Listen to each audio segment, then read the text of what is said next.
All right, today we're doing Bryce Lance, wide receiver, North Dakota State University. Before we get into it, thank you guys for 75 subscribers.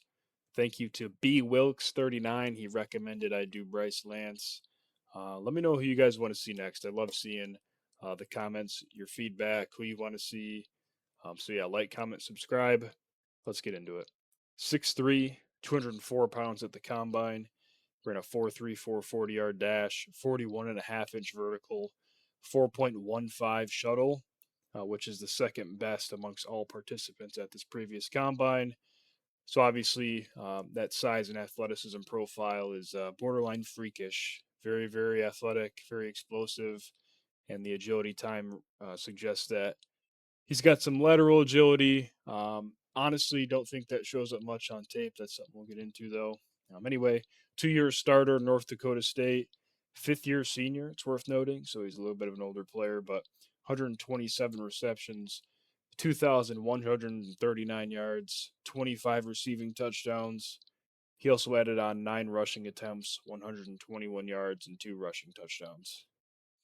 He's only got 4 drops in the last 2 seasons, so the hands aren't really much of a concern. We like how big and fast he is. That meshes well with his play style, which is obviously a deep threat here. He tracks the ball well, especially deep, pretty much as good as anybody, especially coming out of college. He does that really well. He wins the back shoulder situations often as well, which again, using his size is something we like to see. He has this false step that he does almost every single play, like we just saw it there. We'll go over that. But when you watch this video, just keep an eye on him right at the snap of the ball. He does this false step almost every single time, which I think needs to be worked out. He can be an awkward catcher at times, like maybe letting the ball come into his body or just the placement of his hands is a bit questionable at times.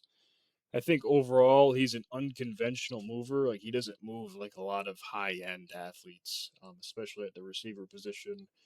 You could call it a little bit awkward, but that's not really a real knock. Some guys make that work still. I think he's got a pretty high pad level, um, and his hips don't break down while he's running routes and getting in and out of his breaks. And lastly, a pretty limited experience against high-end cornerbacks, coverage in general. Obviously, playing here at North Dakota State. So let's get into the video, into the film here. First play, bottom of the screen. Gonna run it out and up. Good move. Cornerback bites on it.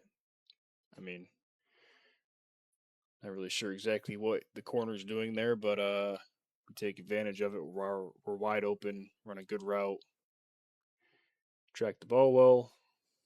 But you can even see it there, honestly. Like he kind of catches it. I don't know. Maybe that's not a great example, but he like goes halfway between facing the ball and catching with his hands and going over the shoulder very often. All right, sorry about that. I'll save my rants for later. Bottom of the screen here. Uh, Kind of an off script play here.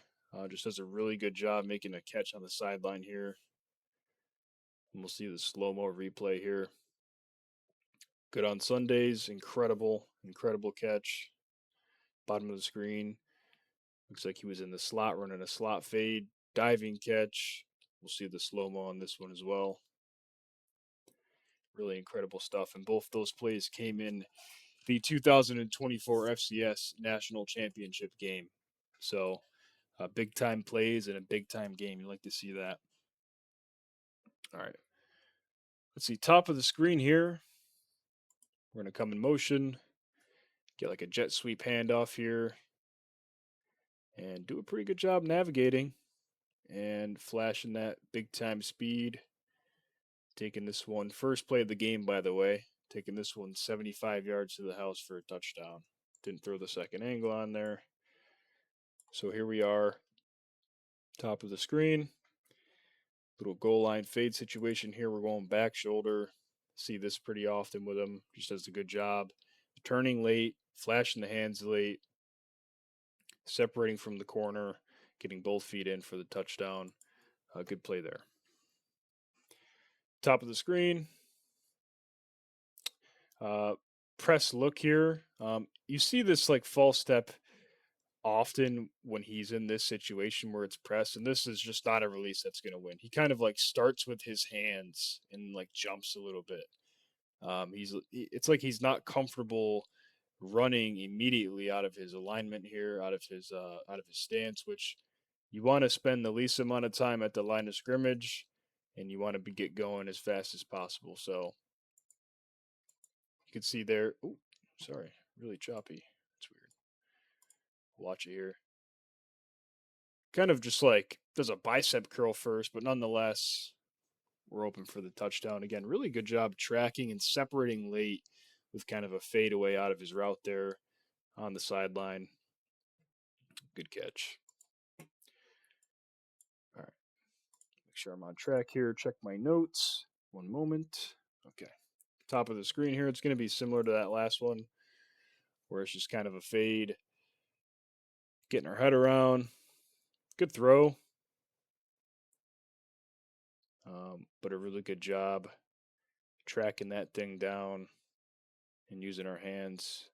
Not wide open either, but getting that little bit of separation late. Gets a little bit of space at the end of that route there to make the play. So bottom of the screen here.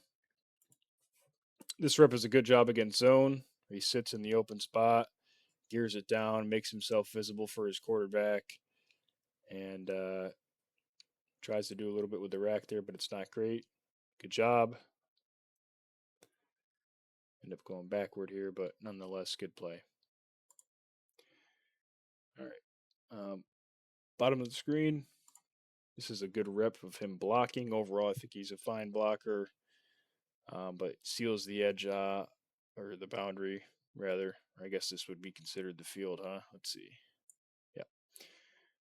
Seals the wide part of the field here for the touchdown by his running back. We'll go through a couple clips here of speed out. I put this one on here. He completes the play, but I just don't think it's a great route. Like he's wide open, so it's kind of whatever, but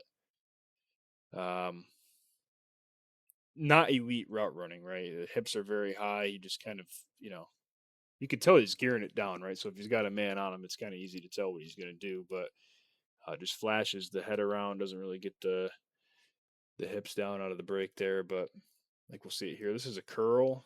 I mean, this is high school level legitimately. No hate on this guy, but look at this curl route. That's not going to do it. That's not going to do it. You got Pat Surtain guarding you. Good luck. And this one, again, I just threw this in here as the last play, as the false step. Right? We have off coverage. Go, man, go. What are we doing? Why are we jumping? Why are we jumping? Why are we getting our arms into like a mid-run form here? Just run.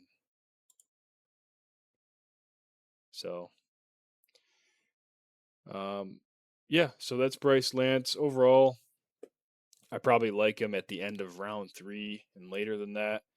I think he can carve out a role as a pretty good deep threat in the NFL.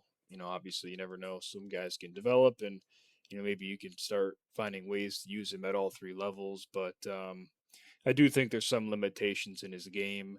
And you have to look beyond the athletic profile with the 4.15 20-yard shuttle and see he's not the most agile player, but that doesn't mean he can't be a good and effective player, especially deep in the NFL. Thanks, guys. See ya.